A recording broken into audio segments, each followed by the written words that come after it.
తల్లిదండ్రులు కావాలని మీ కలను నెరవేర్చుకోండి హెగ్డే ఫెర్టిలిటీ సెంటర్ ద్వారా ఉచిత మొదటి కన్సల్టేషన్ పొందండి 88074747474. ఎట్లా ఎంజాయ్ చేస్తున్నారు కోర్టు మూవీ సక్సెస్ సార్?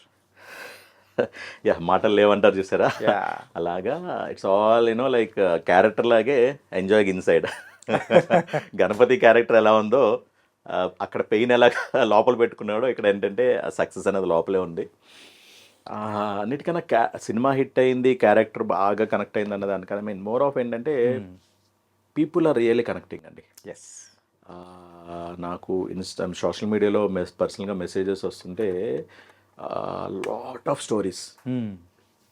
ఈ ఇన్సిడెంట్ ఫేస్ చేసిన వాళ్ళు ఎంతోమంది ఉన్నారు, కేసెస్ క్లోజ్ అయిపోయిన వాళ్ళు ఉన్నారు, even right now cases live run అవుతున్న వాళ్ళు చాలా ఇన్సిడెంట్స్ కూడా ఉన్నాయి. అంటే మనకి యాక్చువల్గా అంటే సినిమా వచ్చిన తర్వాత ఇంతమంది సఫర్ అవుతున్నారా ఈ కేసు సఫర్ అంటే ఆబ్వియస్లీ చాలామంది మనకి వాట్ ఈస్ వేరే బోర్డ్స్ కరెక్ట్గా తెలియదు, ఫ్యాక్ట్స్ తెలియవు. అందరూ ఆబ్వియస్లీ క్లెయిమ్ చేసేది ఇన్నోసెంట్. పేరెంట్స్ కూడా నాకు మెసేజ్ చేస్తున్నారు ఇన్నోసెంట్ అంటే, కానీ ఇలా పాక్సో మిస్యూజ్ చేసి మా అబ్బాయిని ఇలా హిస్టరీ అండర్ బార్స్ లేకపోతే స్టిల్ కేసు రన్ అవుతుందండి, ఇంకా ట్రయల్స్కి వెళ్తున్నాము, లిమిటేషన్స్ ఉన్నాయని చాలామంది అసలు ఏంటంటే అరే అంటే ఒక మూవీ ఎంత ఇంపాక్ట్ క్రియేట్ చేస్తుంది, ఇంతమంది రెస్పాండ్ అవుతారా. సినిమా చూడడం సక్సెస్ అవ్వడం that's a different thing, but connect అయ్యి ఇలాగా వాళ్ళ రియల్ టైమ్ ఎక్స్పీరియన్సెస్ చెప్పడం అన్నదని ఇట్స్ లైక్ అది ఒకసారి వింటుంటే చాలా ఎమోషనల్ కూడా అవుతున్నట్టు. మనం ఎమోషనల్ క్యారెక్టర్ చేసాం, that's a different thing, but వాళ్ళు వింటున్నప్పుడు వాళ్ళ స్టోరీస్ చెప్తున్నప్పుడు అంటే ఒక ఇన్సిడెంట్ అయితే రియల్లీ కేసు ఇదయ్యి వాళ్ళ ఫాదర్ ఎక్స్పైర్ అయిపోయారు. దాని గురించి ఎవరో తెలియదు మనకి నెంబర్స్ అడుగుతుంటే ఇలా చాలా డీటెయిల్గా వాయిస్ మెసేజ్ పెడుతుంటే సరే finally I gave my number. Okay. అతను ఫోన్ చేసి మాట్లాడాడండి. లిటరలీ అతను ఎలా నాకు నిజంగా నేను ఎమోషనల్ అయిపోయాను అప్పుడు. అలా అంత ఇదిగా కనెక్ట్ అయ్యారు. అంటే పీపుల్ ఆర్ లైక్ సినిమా చూసి ఇది నా సినిమా నా స్టోరీ అన్న దీని మీద ఎంత రెస్పాన్స్ ఉంది, ఇన్ని కేసెస్ ఉన్నాయంటే ఐ డోంట్ నో. జగదీష్ గారు, నాని గారు ఈ సబ్జెక్ట్ ఎలా చూస్ చేసుకున్నారో తెలియదు, కానీ అంటే డెఫినెట్లీ వాళ్ళకి ఒక ఇంపాక్ట్ ఉంటుందని తెలుసు, కానీ నో వన్ ఎక్స్పెక్టెడ్ అండి ఇంత ఇంపాక్ట్ ఉంటుంది అసలు దీని మీద అని చెప్పని.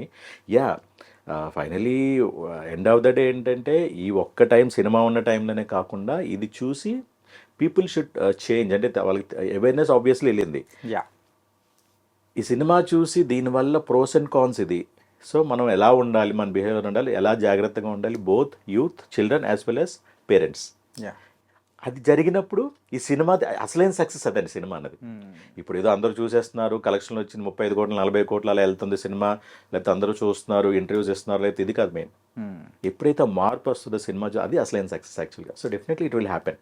ఇప్పుడు ఓన్లీ థియేటర్లో వస్తుంది, రేపు పొద్దున్న నెట్ఫ్లిక్స్లో వచ్చిన తర్వాత డిఫరెంట్ లాంగ్వేజెస్లో ఉంటుంది అది. As of now they plan for 5 languages. So తర్వాత వీ డోంట్ నో, నాకు తెలిసి ఏంటంటే డౌన్ ద లైన్ ఇంకా చాలా లాంగ్వేజ్లకు వెళ్తుంది.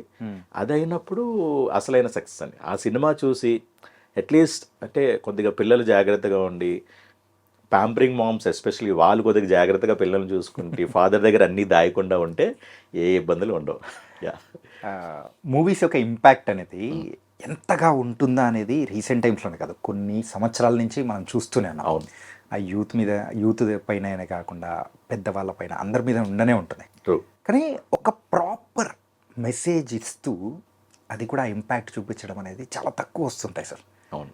అలాంటి కోలకి కోట్ రావడం really we felt very happy. అంటే ఎడ్యుకేట్ చేస్తూ ఒకటి మెసేజ్ ఇవ్వడం అనేది అది వేరు సార్. ఎడ్యుటైన్మెంట్ అండి, it's like entertainment along with education. Ya it's edutainment project.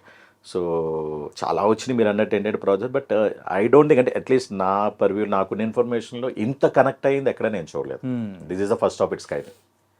ఆ ప్రియదర్శి గారు లాస్ట్లో ఒక మాట చెప్తారు సార్, క్లైమాక్స్లో మనము ఏం చెప్తున్నాం అనేది కాదు, పిల్లల్ని పెంచేటప్పుడు కూడా ఈ చట్టాల గురించి కూడా కొంచెం మినిమం తెలియాలి అని అనేటప్పటికీ అవును కరెక్టే కదా అని అనిపించి, దీనికంటే ముందు వరకు కూడా పోక్సో అంటే చాలా తక్కువ మందికి తెలుసు. అంటే విన్నారు కానీ అసలు ఏంటి దీనివల్ల వచ్చే పరిణామాలు ఏంటి అనేది కూడా మనకు పెద్దగా తెలియకపోవచ్చు. దీని ద్వారా అయితే గూగుల్ సెర్చ్లో కానీ అందరి దగ్గర బాయ్ ఇప్పుడు పోక్సో అనేది ట్రెండింగ్లో ఉంది. దర్శి గారు చెప్పింది చదువుతో పాటు చట్టం తెలియాలి, చదువు లేకపోయినా పర్లేదు కానీ చట్టం తెలియాలి అనేది ఇట్స్ మోర్ ఫోకస్ థింగ్ అనమాట. అండ్ ఎస్ అండి, అంటే మనం పాక్సో అనేది ఇప్పుడు అంటే ఇక్కడ మనకి 2012లో ఇంప్లిమెంట్ చేశారు లా అనేది. వెరాజ్ నేను వర్క్ చేసేటప్పుడు యుఎస్లో ఇట్ వాజ్ దేర్ అని, అంటే more or less similar thing. Copa అని ఉండేది అక్కడ, okay. Child online protection act అని. ఇది యాక్చువల్గా పాక్సో అనేది it's like for all the things, I mean both physical and thing. అది ఓన్లీ ఆన్లైన్ హెరాస్మెంట్స్ కానీ, అబ్యూజెస్ కానీ, సెక్షువల్ అబ్యూజెస్ కానీ, బోత్ మేల్ అండ్ ఫీమేల్ మీద కోపా ఉండేది. సో నేను వర్క్ చేసేటప్పుడు I use to deal those cases. Okay. మాకు online frauds అని ఇప్పుడు మనకి సైబర్ క్రైమ్ ఎలా ఉందో అక్కడ